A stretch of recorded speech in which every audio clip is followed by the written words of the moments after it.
Okay, in this final video we're going to consider the situation where you have multiple samples but you've got more than two independent samples.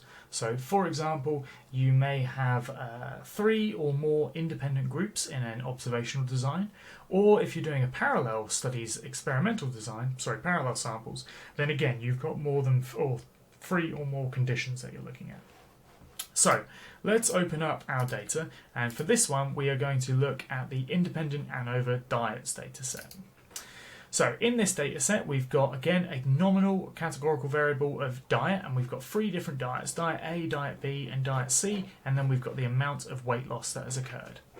So, if you recall back to the lecture, this is just another case of having to use dummy coding. And so what we end up with is a model with an intercept, which is our reference condition, which in this condition will be diet A, and then we have a slope for the difference between diet A and diet B, and one for diet A and diet C. Now we can obviously play around with the dummy coding, as I mentioned, to change those contrasts if we were going to use the regression approach, but we typically use the ANOVA approach to be able to do that more easily. But let's just demonstrate again the equivalence between the two models. So let's go to linear regression, and let's plug in weight loss as our dependent variable, and let's plug in diet into our factors option.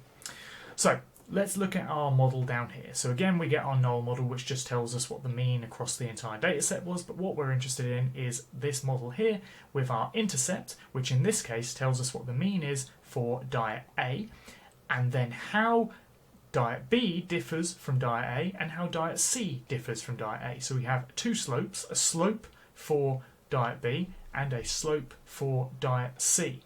So JASP automatically does all the dummy coding for you when you plug in this data as so. So we have our t-statistics, we have our p-values for each of these, and as we can see, diet B does not necessarily significantly differ from diet A, but diet C does appear to. Okay, let's open up our ANOVA then and just look at how we get equivalence between these two models.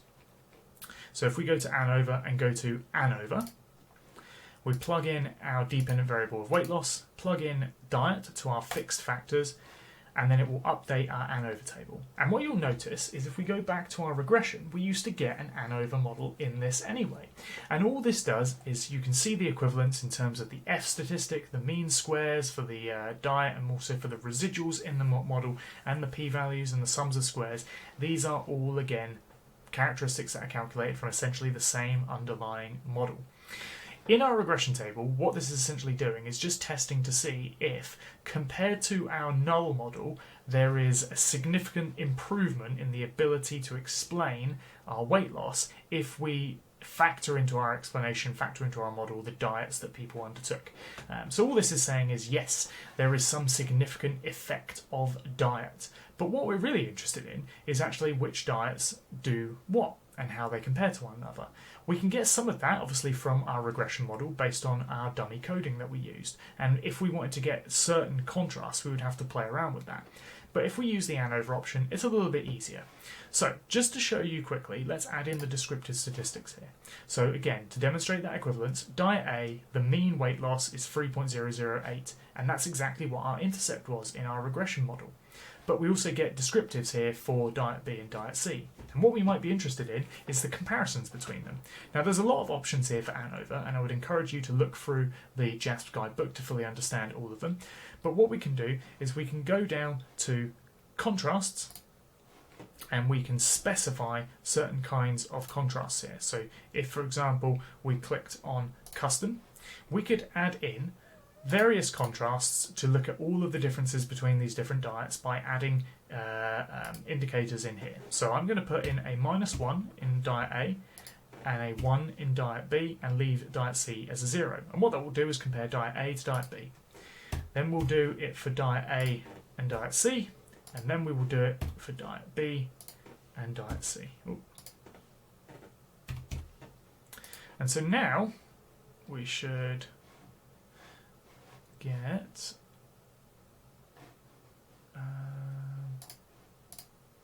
oh, there we go, it's updating.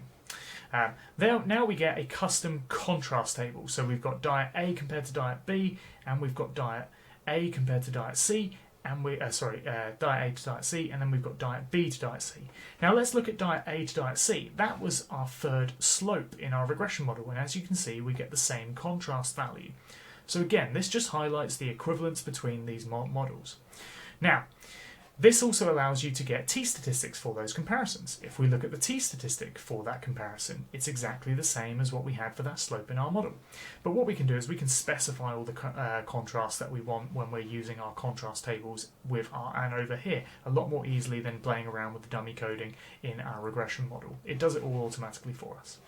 Okay, let's very quickly then look at how to visualize this. So again, I would certainly encourage you to use the rain cloud plots.